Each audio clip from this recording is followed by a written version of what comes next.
Je disais, j'ai pris le verset où le ministère de Jésus est pleinement dans sa dimension prophétique. Donc nous allons lire d'abord pour commencer Luc 4 à partir du verset 18. L'Esprit du Seigneur est sur moi parce qu'il m'a oint pour annoncer une bonne nouvelle aux pauvres. Il m'a envoyé pour guérir ceux qui ont le cœur brisé, pour proclamer aux captifs la délivrance, aux aveugles le recouvrement de la vue, pour envoyer libres les opprimés, pour publier une année de grâce du Seigneur. Voici la mission qu'il a mandatée pour que toutes ces choses-là soient faites. Est-ce que quelqu'un est avec moi?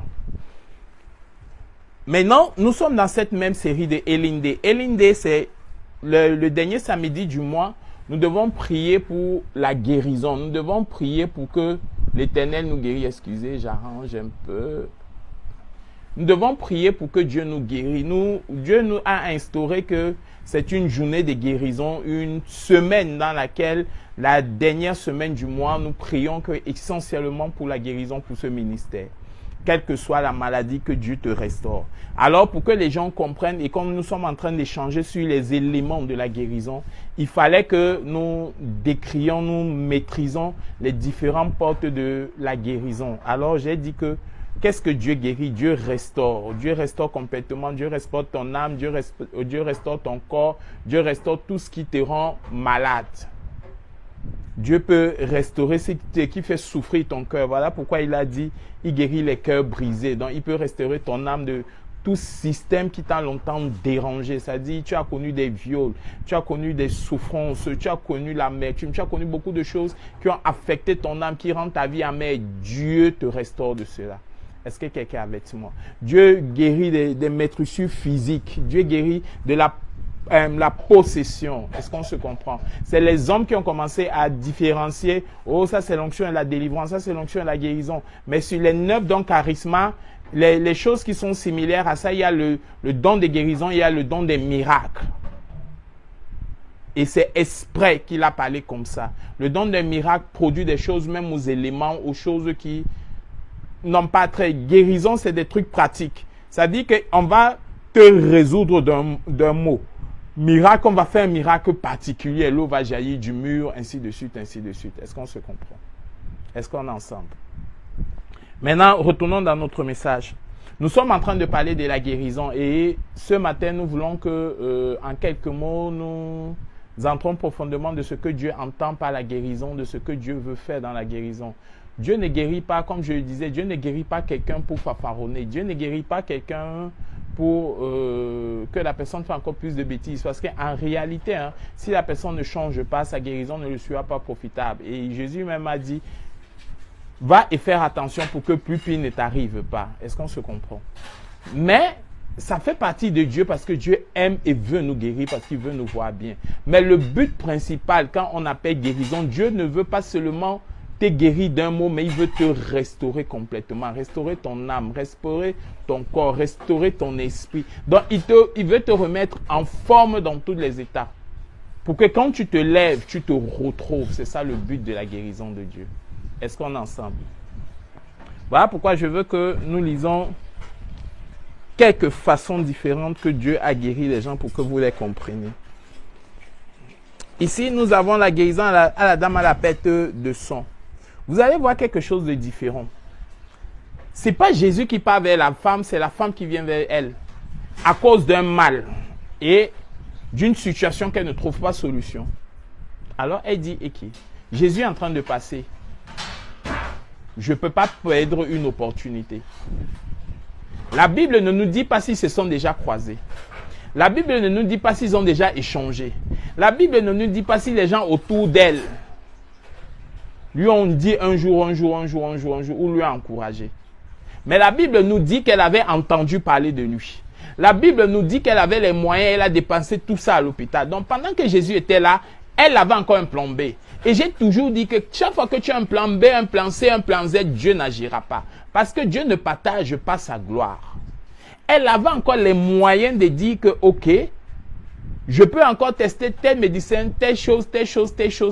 Tant que ton âme n'est pas encore résolue, que ce n'est que Dieu qui peut faire, tant que ton corps, ton esprit n'est pas encore en accord, que ce n'est que Dieu qui peut gérer cette chose-ci, la guérison ne peut pas venir. Voilà pourquoi des gens passent beaucoup de temps, mais ils ne sont pas guéris. Parce que dans leur état d'esprit, ils ont différents plans de recours. Or, avec Dieu, il n'y a qu'un seul. C'est lui, c'est qui est le seul recours. Alors, quand elle est arrivée au point où elle sait qu'il n'y a que Dieu. Parce que là où elle est, c'est la mort qui était devant elle. Elle dit, je vis une situation qui n'est pas normale. Maintenant, quand elle sort de chez elle, écoutez l'histoire, quand elle sort de chez elle, c'est pour chercher la guérison de son corps physique. Parce qu'il y a un mal qui l'empêche d'être avec les gens. À l'époque, parce que les gens, si tu vis une situation bizarre, ça veut dire que tu es une femme qui fait les pertes de sang, tu ne peux pas t'approcher avec les gens, tu es impur. Donc, elle était cloîtrée. Peut-être on la supportait un peu un moment parce qu'elle avait les moyens. Mais vu que les moyens étaient finis, on ne pouvait plus la supporter parce que les gens qui devaient faire ça devaient encore se purifier. Tout ça, c'était des dépenses. Maintenant, elle voulait que ce système-là, cette situation-là s'arrête. Elle avait beaucoup appris sur son argent, mais à un moment, elle a dit non, il faut que cette situation-ci change. Mais on ne nous dit pas si elle était mariée. On ne nous dit pas si elle avait les enfants. On ne nous dit pas si elle avait la famille. Mais pourquoi elle marche seule pour aller chercher sa guérison? Imaginez quel état d'âme elle devait être. Voyez quelqu'un qui est malade. Voyez quelqu'un que quand on la regarde, on la pointe du doigt, maudit, maudit, maudit, maudit, maudit. Et c'est par son argent que d'autres personnes peuvent l'aider. Maintenant, quand il n'y a plus d'argent, il n'y avait plus personne. Elle était obligée de sortir seule. Et si j'imagine les femmes qui saignent souvent, donc si quelqu'un saigne comme ça pendant 18 ans, avec son état de fatigue, elle devait être bien chétive. Elle devait marcher en tantinant. Peut-être même elle devait ramper parce que ça faisait 18 ans qu'elle souffrait de cette maladie. Mais elle a supporté ses hontes. Peut-être quand elle passait à la rue, quand les gens la voyaient, parce qu'on la reconnaissait déjà, on savait qu'elle était comme ça, on l'évitait parce qu'il ne fallait pas qu'elle vous touche de peur que vous allez vous purifier. Donc c'est comme ça qu'on l'évitait. Elle était abandonnée à elle-même. Mais elle a marché avec cette honte. Elle s'est regardée, elle n'a pu regarder sa beauté, elle n'a pu regarder ce qu'elle était, elle cherchait simplement que son corps, cette situation-ci, finisse. Oh, voyez le miracle de la guérison. Quand Dieu ne guérit pas simplement, il te restaure complètement. Il dit, tu aimeras Dieu de tout ton corps, de toute ta force, de toute ton âme. Maintenant, quand elle touche Jésus, elle sent qu'elle a été guérie.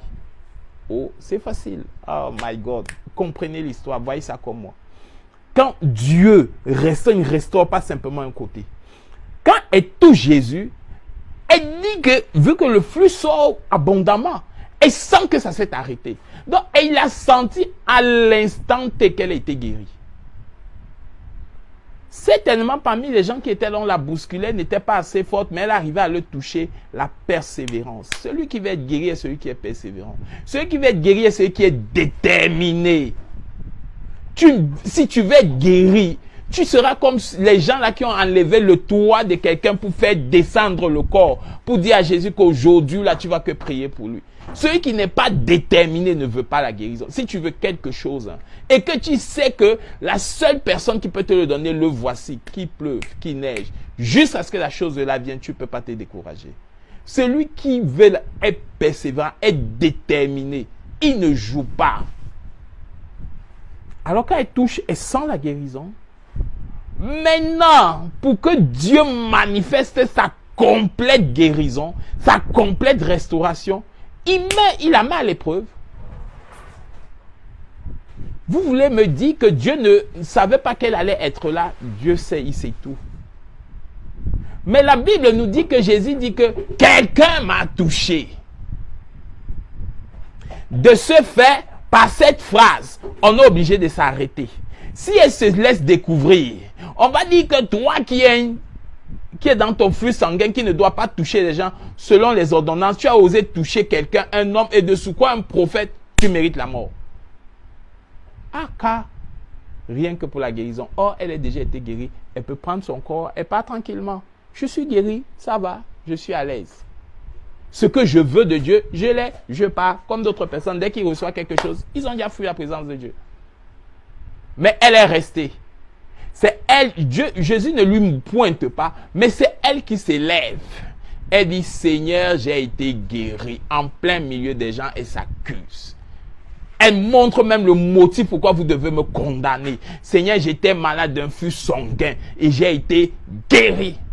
Et la Bible dit alors, donc, pour dire qu'il y avait quelque chose que Jésus devait dire, non, frappez là, vous faites ceci. Il dit non. C'est au contraire, c'est au moment-là qu'il dit, ma fille, ta foi t'a sauvée.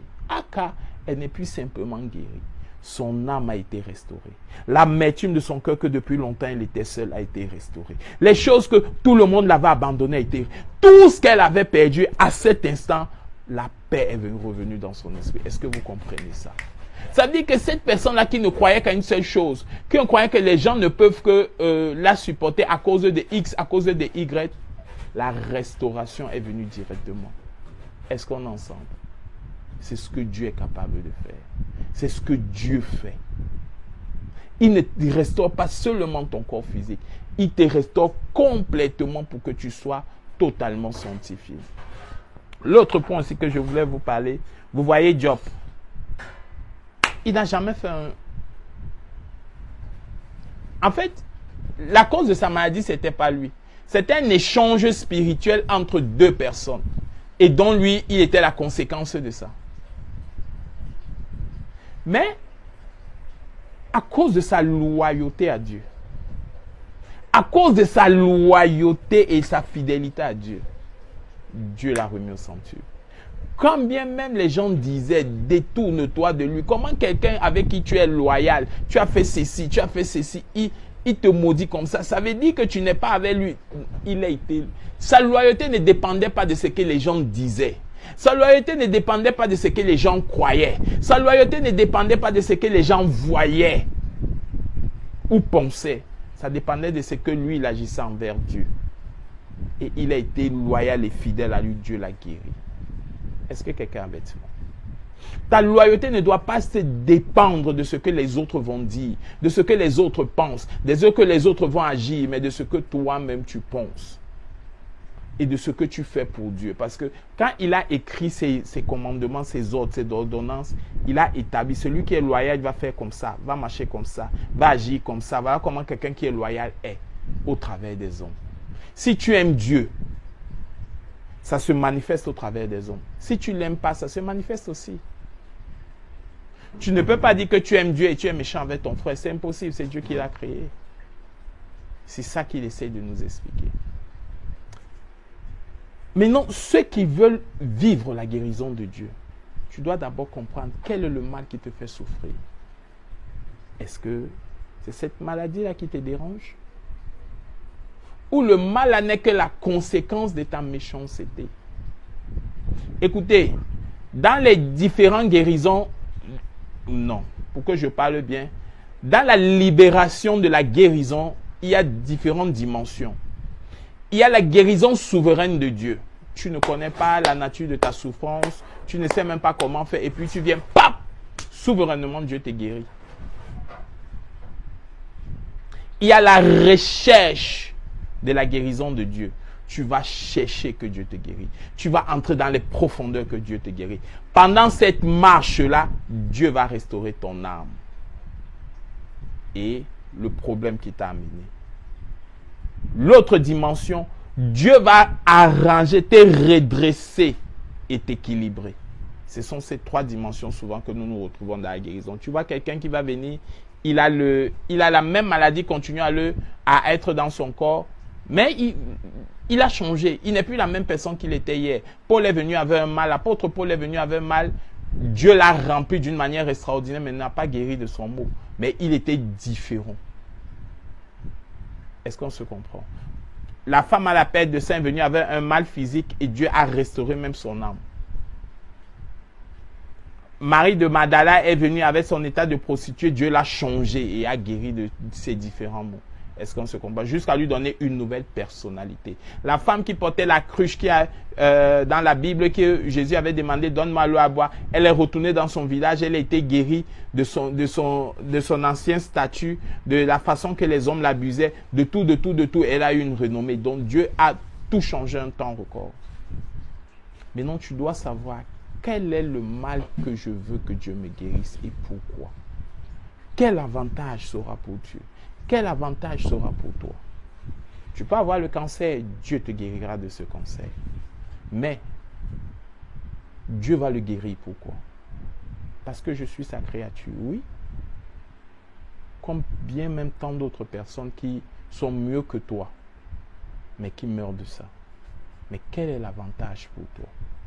Papa, guéris-moi de ce cancer, afin que j'ai l'opportunité de changer ma vie. Papa, guéris-moi de ce mal, afin que j'ai l'opportunité de montrer aux gens ce que tu as fait pour moi. Parce que toi, Dieu, tu es déjà Dieu. Mais moi, je ne t'ai pas encore connu en cette dimension. Mais moi, je ne t'ai pas encore, j'ai pas encore montré les gens cette dimension que tu es. Donne-moi la façon de faire pour que je prouve, pour que je change, pour que j'ai l'opportunité d'entrer dans le royaume céleste. C'est pour ça que Dieu guérit. C'est pour ça que Dieu restaure. Pour nous donner l'opportunité de faire mieux. Mais si tu ne veux qu'être guéri, pour encore être dans ton ancien état, il y aura un problème. Je vais vous lire. C'est une histoire que j'ai pris dans la Bible sur Abraham. Les gens ont commencé à marcher avec Dieu, l'autre machin. Et c'est au moment d'Abraham que la guérison a commencé à se manifester. Mais il y a un truc qui est bizarre. J'ai écrit ça quelque part. Jean 20. Abraham partit pour la contrée du Midi. Il s'établit entre Kadès et Shur. Il fit un séjour à Sheba. Abraham disait à Sarah, sa femme, c'est ma sœur Abimelech, c'est ma sœur. Abraham disait de Sarah, sa femme, c'est ma sœur. Abimelech, roi de Guérar, fit enlever Sarah. Alors Dieu apparut en songe à Abimelech pendant la nuit et lui dit, voici, tu vas mourir à cause de la femme que tu as enlevée, car elle a un mari. Abimelech, qui ne s'était point approché d'elle, répondit, Seigneur, feras-tu périr même une nation juste? Ne m'a-t-il pas dit c'est ma sœur, et elle-même ne m'a-t-il pas dit c'est mon frère? J'ai agi avec un cœur pur, avec des mains innocentes. Dieu lui dit en songe, je sais que tu as agi avec un cœur pur, aussi t'ai-je empêché de pécher contre moi. C'est pourquoi je n'ai pas permis que tu la touchasses. Maintenant, rends la femme de cet homme, car il est prophète, il priera pour toi et tu vivras. Mais si tu ne la rends pas, sache que tu mourras toi et tout ce qui t'appartient. Est-ce que quelqu'un me comprend ici? Je vais vous lire encore une autre, même histoire toujours de Abraham. Genèse 12 au verset 12. Commençons au verset 11. Comme il était prêt d'entrer en Égypte, il dit à Sarah, sa femme, voici, je sais que tu es belle. Tu es une femme belle de figure. Quand les Égyptiens te verront, ils diront, c'est sa femme. Et ils me tueront et te laisseront en vie. Dis, je te prie que tu es ma sœur, afin que je sois bien traité à cause de toi, que mon âme vive grâce à toi. Lorsqu'Abraham fut arrivé en Égypte, les Égyptiens virent que la femme était fort belle. Les grands de Pharaon la virent aussi et vantèrent à Pharaon, et la femme fut enlevée dans la maison de Pharaon. Il traitait bien Abraham à cause d'elle, et Abraham reçut les brebis, les bœufs, les ânes, les serviteurs, les servantes, les ânesses, les chameaux. Mais l'Éternel frappa de grandes plaies Pharaon et sa maison au sujet de Sarai, femme d'Abraham. Alors Pharaon appela Abraham et dit, qu'est-ce que tu m'as fait? Pourquoi ne m'as-tu pas déclaré que c'est ta femme? Pourquoi tu as dit c'est ma sœur? Aussi l'ai-je prise pour ma femme. Maintenant, voici ta femme, prends-la et va-t'en. Voilà des histoires différentes, mais qui a une façon différente d'être gérée. À l'époque, Dieu vient voir Abraham. Les gens sont avec l'autre. Je ne sais pas s'ils étaient malades ou ils n'étaient pas malades, mais la Bible ne nous explique pas. Les gens viennent voir, les gens viennent, commencent à grandir. Abraham, Dieu parle à Abraham et Abraham sort. Et il prend l'autre, il prend sa femme, Sarah, il commence à marcher. Ils arrivent dans un endroit où en Égypte, comme on est en train de nous dire pour la première fois. Et Abraham constate que, bon, c'est vrai, sa femme est très belle. Et certainement, on peut lui faire du tort. Mais non, c'était aussi une espèce d'arrogance pour lui où il voulait profiter de ça, je n'en sais rien. Mais la Bible nous dit qu'il a dit ceci, c'est lui-même, ce sont ses mots. À cause de toi, on me fera du bien. Ah, forcément, il va profiter de sa beauté. Comme il a eu intérêt à ça, voilà comment ça s'est passé. Ça s'est passé comme ça s'est passé, les gens ont souffert et puis on a constaté que non, ces choses-là arrivent parce que tu as pris la femme de quelqu'un. Ça veut dire que ce n'est même pas Dieu qui est venu interagir, mais une situation s'est libérée. Ça veut dire que Dieu a frappé des gens et des gens ont commencé à réfléchir et ils se sont rendus compte que depuis que tu as pris cette femme, voilà les choses qui nous arrivent. Et quand on a fait les recherches, voilà ce qu'on a découvert. Voilà pourquoi il remet sa femme. Il récidive avec une même pratique. Maintenant, la différence maintenant, c'est que lui, il est déjà plus mûr, Abraham, et Dieu parle à un étranger. Dieu dit, parce que dans cette histoire, celui qui intercède bien, c'est celui qui demande à Dieu, est-ce que tu puniras une nation juste? Et Dieu le répond, je sais que tu n'as rien fait de mal. Alors forcément, il y avait une autre personne qui a fait du tort. Ça veut dire qu'à chaque chose que quelque chose t'arrive, au lieu d'entrer dans différentes justifications, cherche le fond du mal. Pourquoi le Seigneur permet que je sois malade? Qu'est-ce que cette situation peut amener pour sa gloire? Et comment faire pour l'arranger? Le mal ou la maladie, quelle que soit la chose qui te dérange, n'a que pour principe le péché. Même si tu tournes ça comment, c'est le péché. C'est des choses négatives qui font asseoir un mal en toi.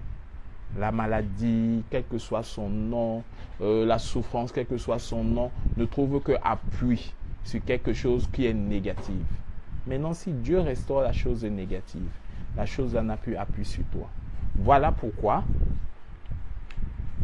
en tant qu'enfant de Dieu, nous ne pouvons pas être malades. C'est la réalité.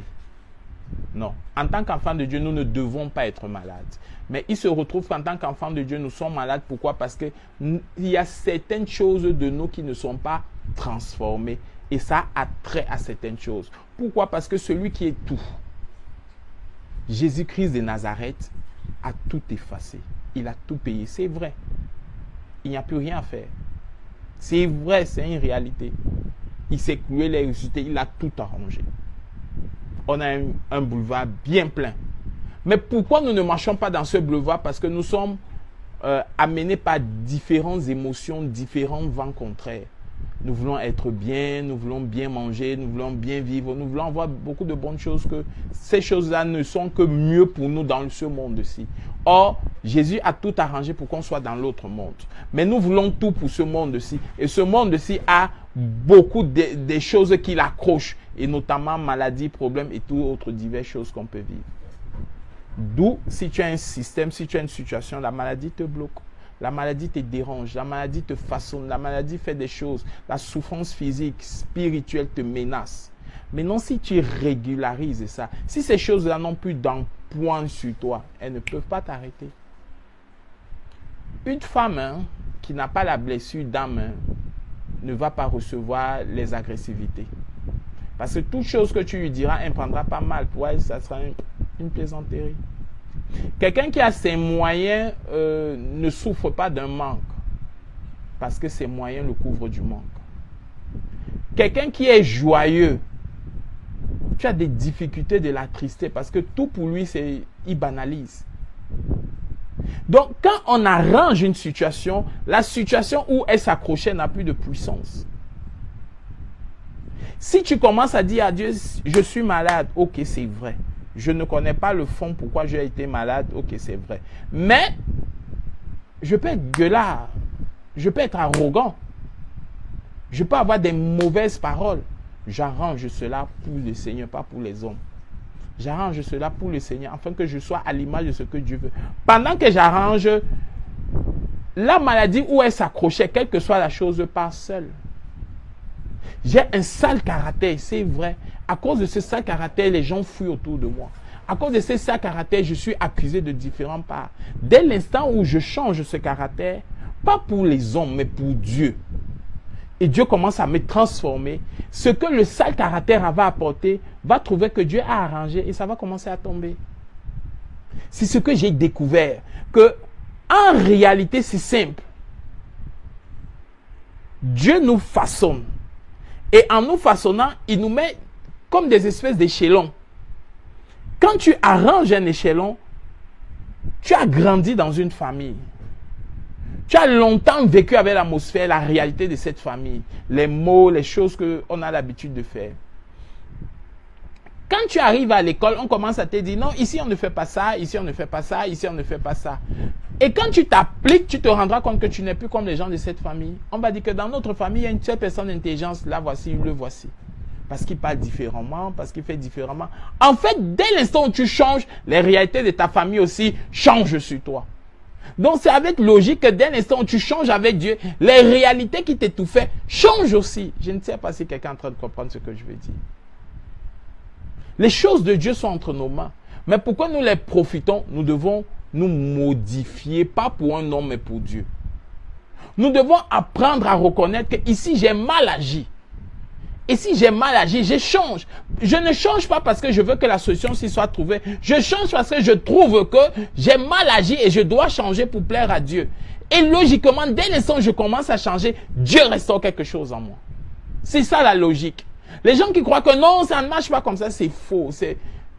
Vous vous séduisez vous-même.